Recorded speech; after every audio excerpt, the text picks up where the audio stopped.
우리 교단에 지금은 돌아가셨지만은 참 유명한 장로님이 한 분 계셨어요. 그 장로님이 누구냐 하면은 김인덕 장로님이신데, 이 장로님은 벽상그룹의 창업주시고 기업인으로 또 교회 장로로 또 우리 보수교단인 대한예수교 장로회 총회의 부총회장으로 여러 사역을 감당하시다가 이제 큰 축복 가운데 사시다가 가셨는데, 그 장로님의 처음 시작한 사업이 뭐냐 하면은 극장을 2개 갖고 있었어요. 옛날 오래전에 여러분들 지금은 뭐 CGV라든지 뭐 이런 것들 뭐 이런 아주 그냥 극장들이 옛날 극장이 아니고 지금은 뭐 그 콘텐츠를 쏘는 그 영화사들이 굉장히 많지만은, 그 당시는 우리 어릴 때 유일한 낙이 뭐냐면 극장 가서 영화 보는 거예요. 그 극장이 얼마나 잘 되는지 몰라요. 근데 옛날 극장들이 지금 다 문을 닫고 있죠. 그런데 이 김인덕 장로님이 그렇게 극장이 잘 되는 거예요. 근데 극장은 언제 잘 될까요? 주일날 잘 되는 거야. 왜냐하면 그 당시는 TV가 없었던 시절이야. 그냥 유일한 방송은 라디오 방송이에요. 라디오 방송. 옛날에 우리 어릴 때 라디오만 있어도 큰 부자였어요. 지금 라디오가 필요 없죠. 라디오 있는 집에 얼마나 나는 부러웠는지 몰라. 그 마징가 제트, 저 방송으로 나올 때는 친구 집에 가서 듣고 그랬어요. 그 주일날 방송도 없고 뭐 그러니까 막 극장으로 다 가는 거야. 근데 권사님이 역시 부인이 믿음이 있어야 돼. 우리 부인네들이요, 남편들을 신앙으로 잘 이끌어야 됩니다. 남편들은 폼만 잡지 신앙이 깊지가 못해요. 그러니까 부인 집사님이었는데 그 당시에 새벽 기도를 하면서 마음이 걸리는 거야. 돈은 많이 벌어지는데 주일날 문을 여는 거, 이거 장로로서 이거 안 되지 않냐? 장로로서는 도저히 안 되지 않냐? 우리 교회 교인의 대표인데 이건 안 된다. 그래가지고 남편한테 여보, 우리 그 극장 처분하면 어떻겠어요? 그랬더니 무슨 소리냐고 말이야. 극장이 그렇게 잘 되는데 왜 문을 닫느냐고, 왜 남에게 주냐고 뭐. 그런데 장로님도 처음에는 그랬다가 자꾸 그 마음이 들어서 찔리고 그래서 극장을 제일 잘 될 때 처분합니다. 처분하고 나니까 더 역사가 일어났어요. 장로님 가정에. 안 될 줄 알았잖아. TV 방송이 개국이 된 거야. 야, 그걸 뭐라고 하냐? 안방극장이라고 하잖아. 안방극장을 열은 거예요. 그러니까 이제는 뭐 극장에 안 가도 집에서 안방극장, 옛날 여러분들 여로가 얼마나 대단한 연습극인지 아십니까? 그것 때문에요. 만화방에 사람들, 아이들이 뭐 꽉 모이고 말이야. TV가 없었으니까. TV 있는 집에 그냥 그 시간, 연습극 시간이면 다 모였어요. 그래 이제 안방극장이 되니까 참 이제 김인덕 장로님이 무슨 사업을 할까 이러다가 스레트를 만드는 회사를 창업했어요. 그럼 스레트가 뭔지 하면, 옛날에는, 지금은 기와집은 좋은 집이고 보통 사람들이 초가집을 없애고, 옛날엔 전부 다 초가집이었어. 다 무너지는 초가집이었는데 박정희 대통령이 새벽종이 울렸네, 새 아침이 밝았네 그러면서 새마을운동을 일으키는데 전부 다 초가집을 다 없애고 이 집안을 개량해야 된다는 거예요. 집을. 그래가지고 다 스레트를 올렸습니다. 지붕에. 시골에 가면 옛날에 다 스레트 올렸어요. 그 스레트가 유일하게 김인덕 장로님 벽상그룹에서 다 만들어내는 거야. 그러니까 초가집 다 없애고 스레트 만드는 거, 그것도 한정이 있잖아. 이제 사업이 끝났나 그랬더니 박정희 대통령이 월남에 우리 병사들을 파병했어요. 월남 전쟁에. 그러니까 월남 전쟁에서 얼마나 폭격을 했는지 막 다 부서뜨려 놓으니까 나중에 그 재건할 때 그 자재가 비행기로 스레트가 다 월남으로 다 넘어간 거야. 수출한 거예요, 수출. 그래서 벽산그룹이 그렇게 복을 받았다는 거예요. 여러분들, 우리 장로님이 이렇게 복을 받을 수 있었던 것 중에 하나가 뭐였습니까? 주의를 제대로 성수해야 되고 주의를 생명같이 여겨야 된다는 그 권사님과 장로님들의 신앙이 결국 그렇게 만들어낸 거예요. 여러분들, 예배를 드리는 것은 대가 지불이 필요한 거예요.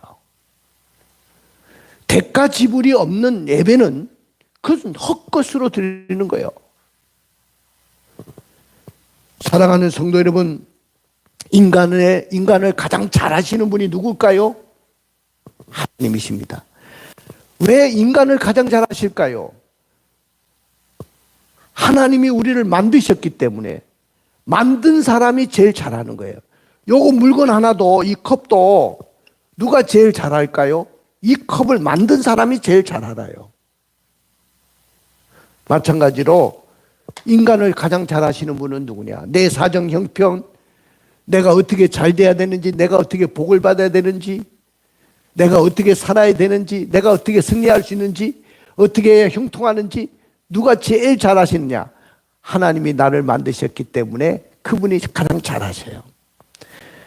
하나님은 우리 인간들에게 뭘 원하시냐면 복을 받기를 원해요. 나는 오늘 이 자리에 참석한 여러분들이 다 복의 사람들이 되기를 원합니다. 할렐루야. 복을 못 받는 것이 기적이야. 교회를 다니면서 복을 못 받는 것이 기적이요. 우리 장로님을 위해서 기도했잖아요. 우리 장로님이 큰 부자는 아니라도, 나는 장로님 어려울 때부터 다 알잖아요. 신혼 때부터 알았으니까. 난 나가서도 자랑해요. 우리 장로님 가정 그 자손들을 보면 너무너무 복을 받은 가정이다. 그리고 여동생들도 다 장로님 희하에서 저렇게 복을 받고 있다. 그 이야기를 많이 간증하거든요. 왜 그랬습니까? 남이 떠나는 그 순간에도 장로님이 자리를 지키고 예배 자리를 지키고 코로나 그 상황 속에서도 예배 자리를 지키고, 누가 그렇게 했습니까? 그렇기 때문에 하나님이 복을 주시는 거예요. 나는 어떻게 그 가정에 복을 주실지 나는 내 눈으로 다 보게 될 것이라고 봅니다. 하나님, 우리가 복을 받기를 원합니다. 그래서 우리들에게 행복하게 살기 위해서 지침서를 다 허락해 주셨어요. 그게 뭐냐면은 이 바이블, 성경입니다. 성경에 보면 복을 받는 모든 지침이 다 여기 기록되어 있어요. 이 성경 말씀대로만 살면 인간은 하나님의 축복 속에서 행복한 삶을 살게 돼요. 자, 전 세계의 크리스천들은 말합니다. 우리는 부흥을 원합니다. 우리는 부흥을 원합니다. 우리 가운데 하나님의 임재가 임하기를 원합니다. 그렇게 말을 합니다. 그러나 안타깝게도 하나님과 부흥과 임재는 대가 지불이 필요하다는 것을 모르고 있습니다. 여러분들, 내가 하나님을 모시는데, 또 부흥을 일으키는데, 또 하나님의 임재가 우리 가운데 임하는데 대가 지불이 필요하다는 거예요. 오늘 엘리 제사장 때 블레셋과의 전쟁이 일어났어요. 이스라엘과. 그러니까 이스라엘의 엘리 제사장과 그의 두 아들 제사장이죠. 홈리와 비나스가 제사장인데, 하나님의 법궤를 앞세우고 법궤를 전쟁터에 가지고 나가서 전쟁하자. 이건 나쁜 전략이죠. 법궤를 가지고 나가서 싸우다가 그 두 아들이 그 전투에서 다 전사했어요. 법궤 빼앗겼을까요? 안 뺏겼을까요? 법궤 빼앗겼어요. 하나님의 임재를 상징하는 법궤가 빼앗겼단 말이죠. 빼앗겨가지고 어디가 있냐면 다곤 신당이라는 블레셋 사람들이 섬기는 신이에요. 우리같이 불당이에요, 불당. 그런 당원 신당에 딱 갖다 놨는데 아침 새벽에 가보니까요, 당원 신들, 우리의 불당 같은 그 상들이 모가지가 떨어져 나가고 팔다리가 다 떨어져 나가가지고 저들이 생명처럼 섬기는 신이 다 난리가 난 거예요. 그래가지고 블레셋 사람들이 겁이 나가지고 여러분들 수레에 법궤를 실어가지고 아직 젖을 떼지 아니하는 암소 2마리에게 수레를 실려가지고 암소에게 수레를 끌고 가게 합니다. 근데 벳세메스로 가는 그 소가 그냥 뒤도 돌아보지도 않고 아직 젖먹이는 송아지가 있는데 눈물로 그 법궤를 옮기잖아요. 그 다윗성에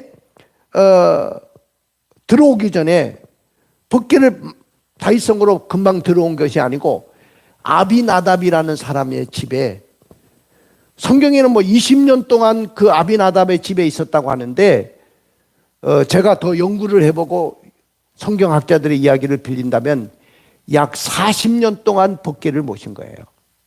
법궤를 모셨다는 것은 40년 동안 자기 집에 법궤가 있었는데 40년 동안 하나님을 모셨다는 거예요.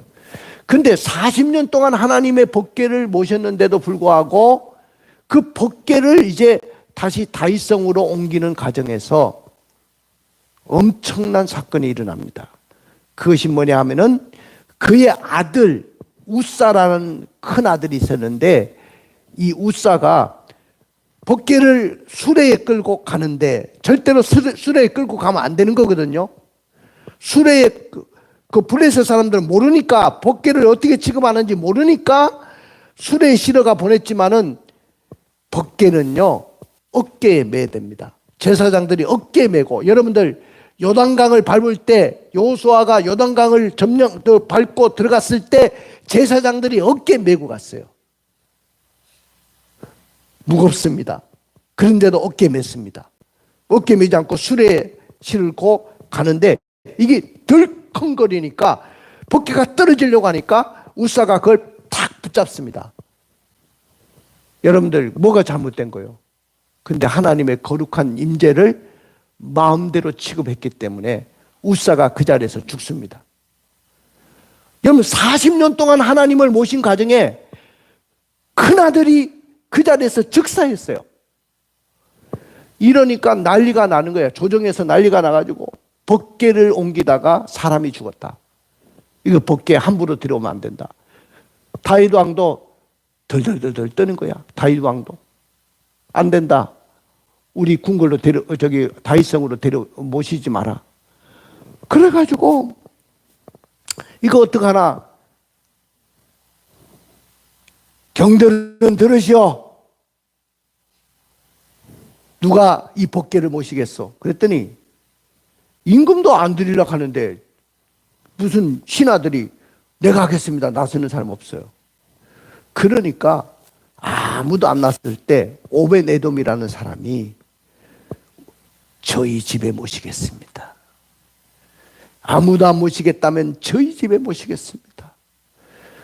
몇 개월을 모셨냐? 1년도 아니고 6개월도 아니고 딱 3개월. 따라봅시다. 3개월. 3개월을 오벳에돔이 자기 집에 법궤를 모셨어요. 하나님 모셨는데 3개월을 모셨는데 하나님이 그 가정에 큰 복을 줬다고 오늘 본문에 기록되어 있어요. 할렐루야. 그리고 난 후에 나중에 다윗 왕이 궁궐에 소식이 전해졌을 거 아니에요? 아니 오벳에돔의 집에 3개월 법궤가 있는 동안에 그 가정이 복을 받았대요. 그래? 그러면 법궤를 옮겨야 되겠다. 그러면 법궤를 옮기는 지침을 자세히 연구해봐라 했더니 제사장들이 어깨에 메고 가야 되는 거야. 어깨에 메고 그 오벳에돔의 집에서 다윗성까지 오는 거리가 16km입니다. 여러분 16km가 얼마나 먼 거리인지 알아요? 걸어서. 그 다음에 이 법궤가 다 금으로 만들어졌기 때문에 최고로 무거운 금속이 금입니다. 금. 그래서 금을 탁 지고 그 법궤를, 금으로 만든 법궤를, 하나님의 임재를 모시고 가는데 하나, 둘, 셋, 넷, 다섯, 여섯 딱 걸음 가고 송아지 한 마리씩 잡아서 제사를 지내요.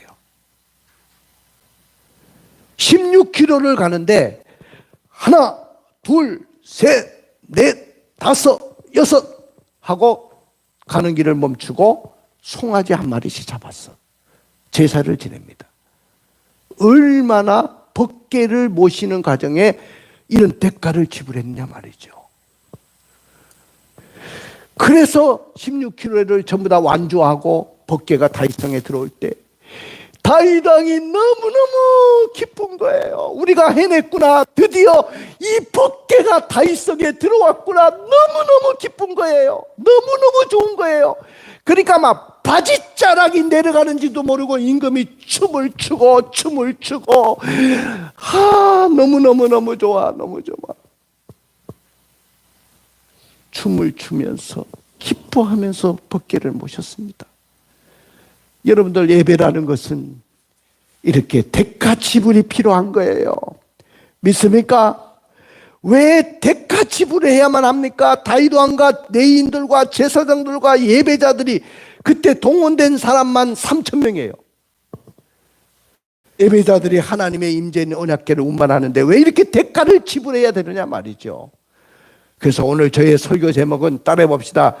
예배에 대가를 지불하라. 여러분들, 예배의 대가를 지불할 마음의 작정이 되셨습니까? 주일날 이 좋은 날에 놀러 가야지. 우리 아까 예찬이 동생들 다 데리고 오는데 너무너무 좋은 거예요. 저 아이들이 어디 놀러 가고 싶지 않겠어요? 주님 앞에 나와서 시간을 드리고 예배를 드리는 것 대가 지불이에요. 대가 지불이 안 된 예배는 그건 헛수고에 불과한 거예요.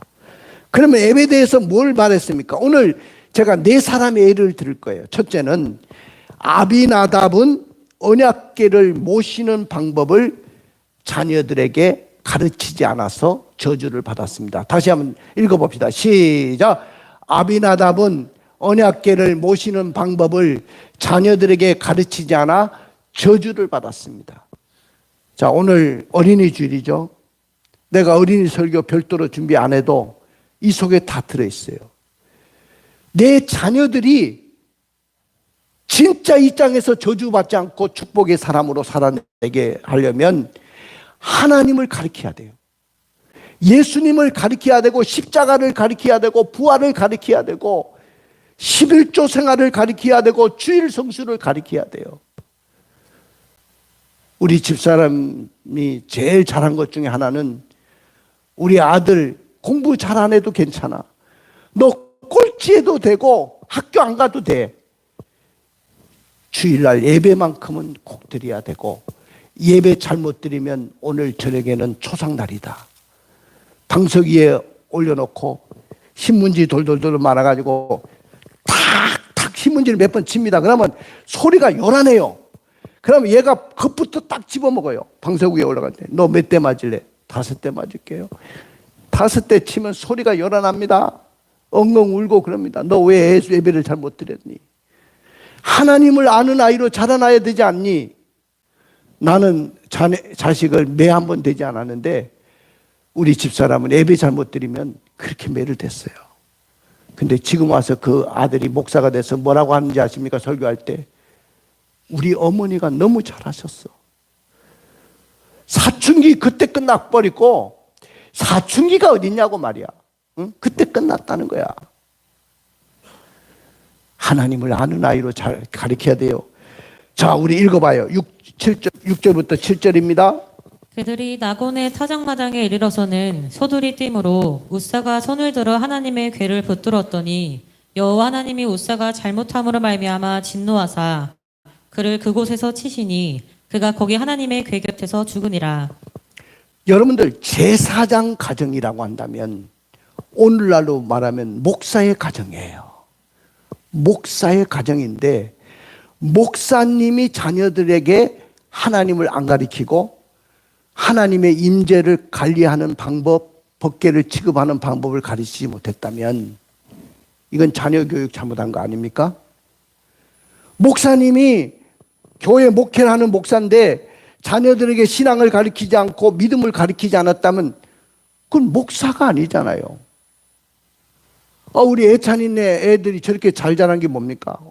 어머니가 목사님이에요. 어머니가 목사님이니까 얼마나 어릴 때부터 믿음으로 가르쳤습니까?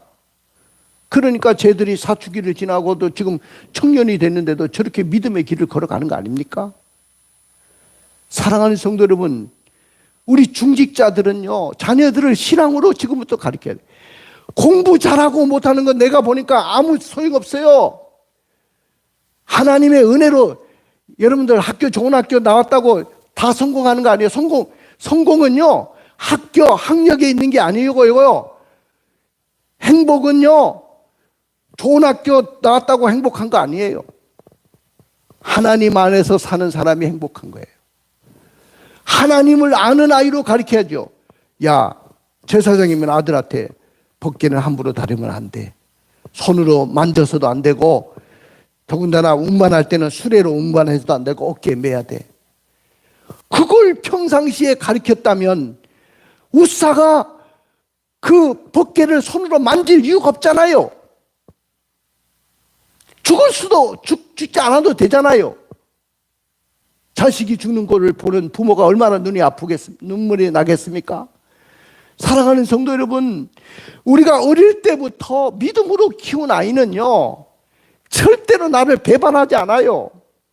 이 자식이 잘 될 수밖에 없고요, 이 자식이 나중에는 나에게 효도하는 자녀가 된다니까요. 나는 너무 행복한 거예요. 나도 목사가 됐고 아들이 목사가 됐다는 그 자체가 너무 행복하고, 며느리도 너무 믿음 좋은 며느리가 오고 부모님을 기쁘게 하는 며느리가 와서 너무너무 좋은 거예요. 이번에 아기가 이제 한 5개월 되면은 성별을 분별하게 되잖아요. 남자아이인지 여자인지 다 가르쳐 줘요. 얘들이 첫째는 아들이었으니까 둘째는 반드시 딸이다. 우리 첫째 때하고 가진 게 틀려요. 배도 모양도 틀리고요. 먹는 것도 말이야 막 틀리고요. 다 틀려요. 나도 기대를 했죠. 근데 짱 하고 결과가 나오는데 아들이라는 거예요. 그러니까 아들인데 우리 며느리가 시아버지 눈치를 보잖아. 우리 아버지가 너무 실망했겠어. 딸을 기대했는데 너무 실망. 그 내 마음에 실망을 주면 돼요? 야, 아들 둘이면 얼마나 좋냐. 니네들 나중에 커봐라. 아들 둘이가 기둥된다.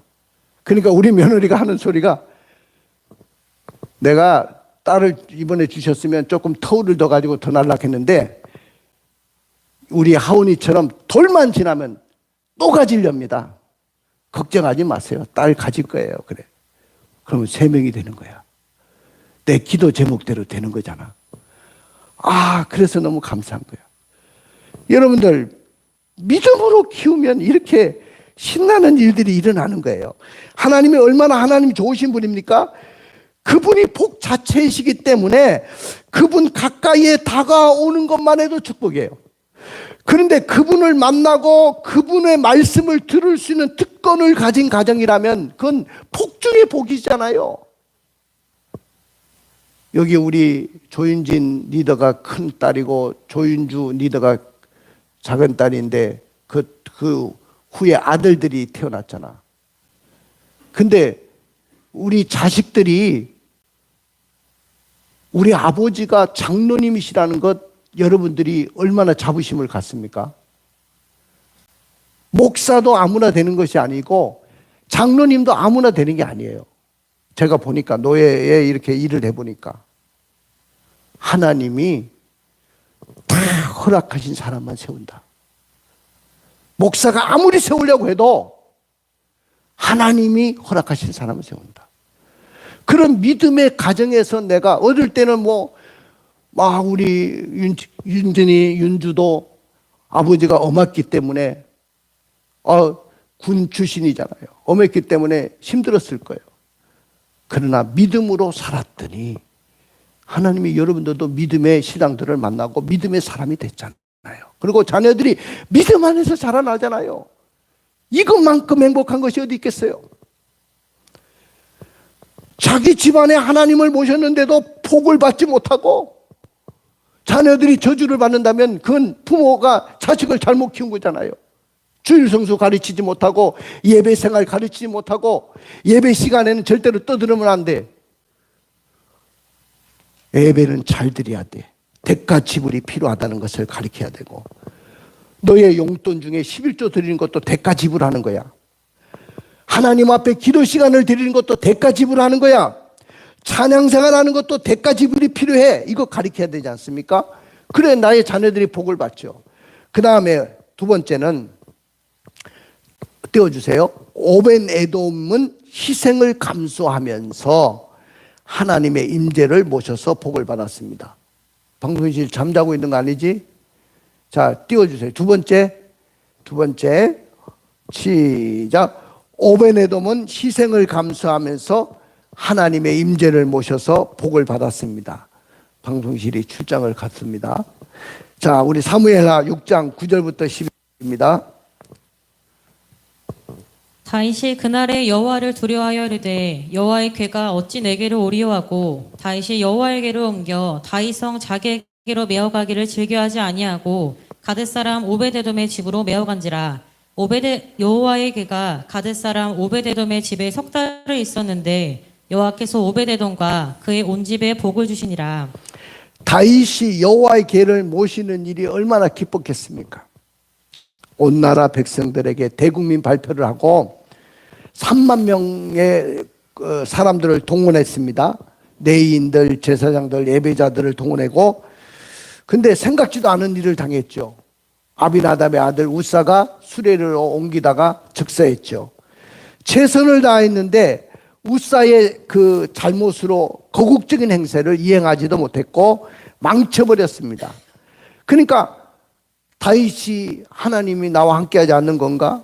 뭐 그런 생각도 가질 수밖에 없었고, 또 왕의 이상도 추락할 수밖에 없었습니다. 혹시 내가 잘못하다가 우사의 꼴이 되면 어떡할까? 그러면서 덜덜덜덜 떨고 두려워하고 막 여호와의 궤를 옮기는 것을 중단합니다. 중단하자. 법궤를 옮기는 거 중단하자. 얼마나 두려웠으면 그렇게 했겠어요. 근데 모든 사람들이 모시기를 싫어하는 상황 속에서, 전하, 왜 그러느냐? 저희 가정에 모시면 어떻겠습니까? 오벤에돔이라는 사람이 그렇게 이야기를 합니다. 그래서 다른 사람들이 다 싫어하고 다윗 왕도 두려워서 중단했던 그 일을 오벤에돔의 집에 모시게 되는데, 이 오벤에돔이 딱 3개월을 모셨습니다. 3개월을 모셨는데 이 가정이 얼마나 복을 받았는지를 역대상 26장 8절을 읽어볼까요? 이는 다 오베데돔의 자손이라. 그들과 그의 아들들과 그의 형제들은 다 능력이 있어 그 직무를 잘하는 자이니 오베데돔에게서 난 자가 62명이며. 자, 오벤에돔이 석 달을 법궤를 모시는데 복을 받았다고 했는데, 단순히 하나님을 석 달 모셨다고 복을 받은 것보다도 오벤에돔이 자식들을 너무 잘 키운 거야. 아까도 얘기했는데 믿음으로 자식을 아비나답하고는 다르게 잘 키웠기 때문에 그 자손들이 커가지고 그의 아들들과 그의 형제들은 다 뭐가 있다? 능력의 사람이 된 거예요. 그리고 직무를 너무 잘하는 사람이 됐습니다. 오벤에돔의 자손이 몇 명이냐? 우리 조씨 집안은 몇 명인지 모르겠지만은 이 집에는 60명이 오벤에돔 한 사람으로, 그 자손이 번성하는 것이 복이잖아요. 우리 조장로님이 결혼해가지고 둘이 결혼했는데 자손이 저렇게 많은 거 얼마나 복입니까? 저도 달랑 아들 하나 줬는데 며느리가 3명이나 낳겠다 하니까 얼마나 복이에요. 근데 이 가정에는 몇 명이나 62명이 됐어요. 야, 왜 이렇게 오벤에돔이 복을 받았나 생각해 보니까, 나는 하나님 사랑했기 때문에 아무래도 좋아요. 나는 하나님을 위해 희생할 준비가 되어 있어요. 나는 죽어도 예배하리라. 나는 죽어도 기도하리라. 나는 죽어도 사랑하리라. 나는 죽어도 전도하리라. 피 흘리기까지 죄와 멀리하리라. 이 희생의 대가를 지불하기로 결심했어요. 자, 성경 말씀해 봅시다. 마가복음 12장 30절을 읽어주세요.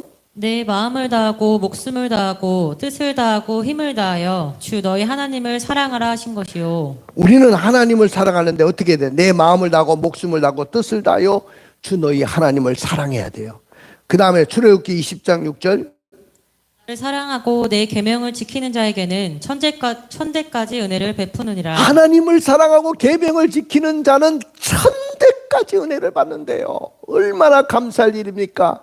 나는 여러분들이 천대까지 복을 받기를 원합니다. 그 다음에 마가복음 10장 29절을 읽어볼까요? 예수께서 이르시되 내가 진실로 너희에게 이르노니 나와 복음을 위하여 집이나 형제나 자매나 어머니나 아버지나 자식이나 전토를 벌인 자는 현세에 있어 집과 형제와 자매와 어머니와 자식과 전토를 100배나 받되 박해를 겸하여 받고 내세의 영생을 받지 못할 자가 없느니라. 그렇습니다. 나와 복음 때문에 집이나 형제나 자매나 어머니나 아버지나 자식이나 전투를 벌인 자는 버린다는 게 아니에요. 이거는 그보다 하나님을 더 사랑한다면 그런 말이에요.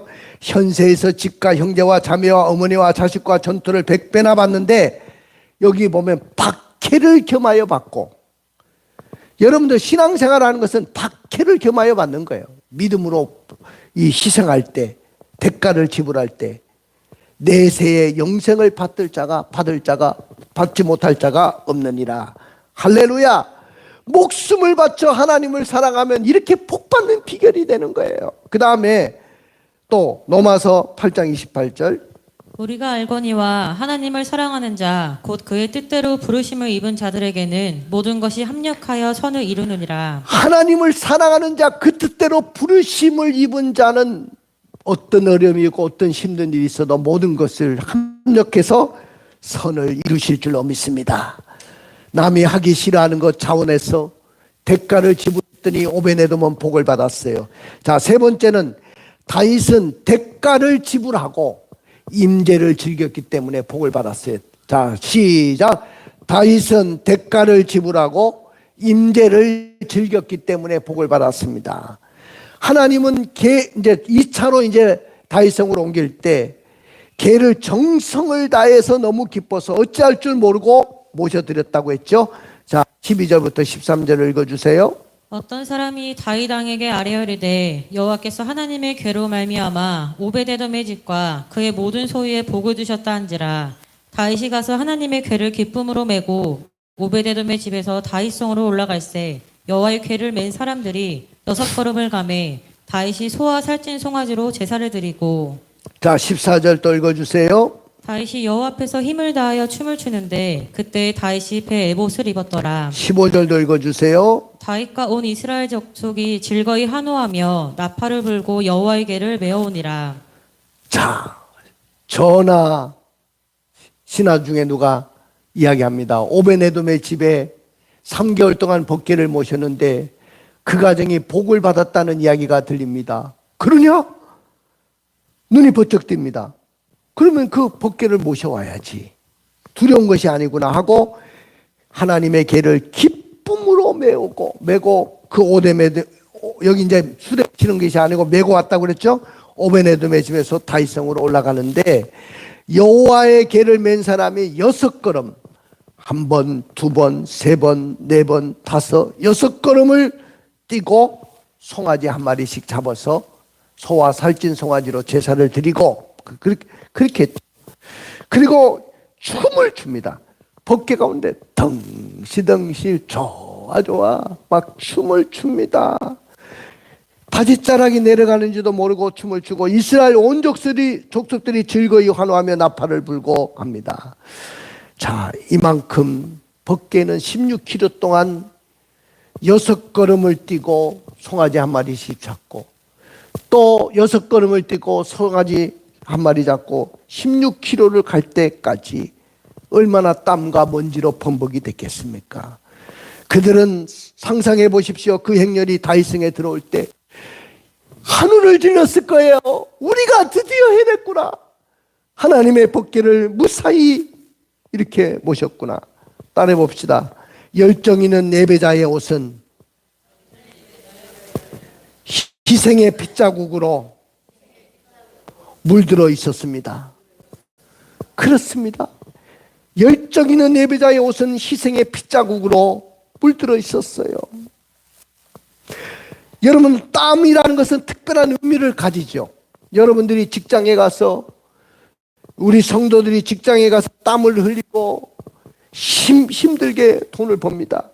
왜냐하면 땀의 가치를 실물로 바꾸는 수단이기 때문에 내가 땀을 흘려야 내 은행 계좌에 돈으로 바꿔지는 거예요. 농사꾼이 농사를 짓는데 땀을 흘려야 열매를 거두게 되는 거예요. 다윗은 값없이 드리는 것을 원하지 않으셨어요. 자, 땀은 이렇게 가치가 있어요. 사무엘하 24장 24절 읽어볼까요? 왕이 아라우나에게 이르되 그렇지 아니하다. 내가 값을 주고 내게서 살이라. 값없이는 내 하나님 여호와께 번제를 드리지 아니하리라고. 다윗이 은 50세겔로 타작마당과 소를 사고 그곳에서 여호와를 위하여 제단을 쌓고 번제와 화목제를 드렸더니 이에 여호와께서 그 땅을 위한 기도를 들으심에 이스라엘에게 내리는 재앙이 그쳤더라. 나를 다윗 왕이 잘 나갈 때 인구조사를 했어요.